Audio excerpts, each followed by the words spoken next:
देखिए कितना अच्छा बंगला बनाया है, कितना सुंदर फार्म हाउस बनाया है। वो रिटायर होने के बाद यहीं सेटल होंगे। मेरे पापा ने बड़ी मेहनत से दिन रात एक करके ये बंगला बनवाया है।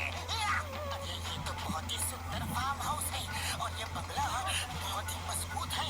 अगर भूकंप भी आ जाएगा तो ये बंगला नहीं टूटेगा, इतना मजबूत है।